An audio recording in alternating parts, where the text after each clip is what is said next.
This morning, we are looking at the importance of creating generational wealth. Financial and investment expert Ian Dunlap, you might know him as the Master Investor on Instagram. He joins us. Thank you for being here.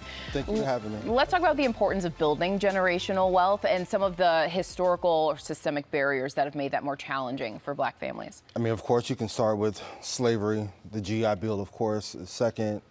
If you look at the housing market, redlining has affected that, and now more recently, DEI erasure. So if we look systemically, those are some of the challenges that we've had with being able to build wealth at a large scale. So what are some of the key first steps for people to get started? Number one, financial literacy is important. So take 10 minutes every day to learn about the market.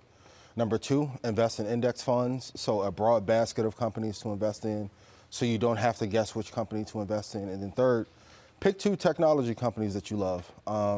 Even though Warner Brother and Paramount are now having a marriage, Netflix is still a great stock. Ironically enough, the stock went up on the news. So invest in two technology companies, two index funds, and you'll be fine. That's really good advice. I mean, as we were talking about this in high school, when I was 17 years old, I mean, they were just drilling this into me, these mentors. They were telling me how important this financial literacy was. What is it that families need to do to give their kids that financial literacy? I tell every parent, what I did with my son, I started with 7 minutes every Saturday. I would just go through 5 companies. Hey, this is Apple, this is Microsoft, this is what it does. Number two, when you're doing your bills and doing your shopping, have them actually pay and tell them what things cost so they understand the value. So like if my son asks me for VC for 2K or skins on Fortnite, I'm like, this is $80. We can either buy this for this game or we can put it here somewhere else in the future. And it gives them a deeper relationship with money. What do they choose? Oh, always the skins. Yeah. Always.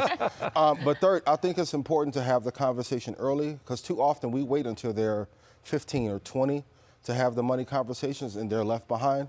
If you start as early as 3, they'll get it by the time they're 7 or 8 years old. That makes a big difference because then you've got adults who are trying to figure this out too. So for anyone watching at home at any point in their career, how can they get started? Number one, most important thing is to have your investments automated. Because too often we worry about a crash or a pullback. Should we invest? Invest every month. You can automate that. Number two, there are so many amazing technology companies that you can invest in. You only need 2. And then thirdly, you don't need millions of dollars. You can start with $100. And then the thing I find very interesting, once it works one time, you find money from other areas to then allocate into the market, and then you can scale up to 500. Yeah. Absolutely. Yeah. It's so important because many people just feel like they're priced out. Like this isn't for me, I can't afford it. But what are some of the other big mistakes that people make that prevent them from accomplishing this generational wealth? Number one, not having life insurance. It's something so small of not having a life insurance policy. No conversations in the family about financial literacy, because if you hand down, let's say $100,000, if your family member doesn't know what to do with it, it's going to get wasted.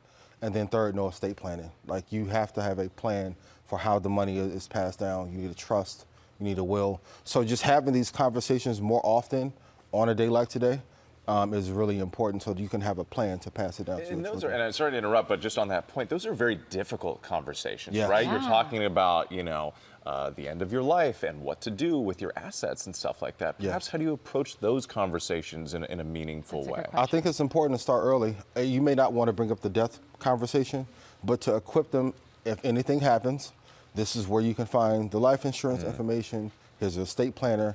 You have to have them. If not, sometimes properties end up in probate. You don't want that. And then you may have family members who may say, well, this was left to me, and they may take them from your child. You don't want that theft from your investment portfolio to happen to you. Yeah, it is facing those tough conversations head on. We appreciate you being with us. Thank you so much. Thank you.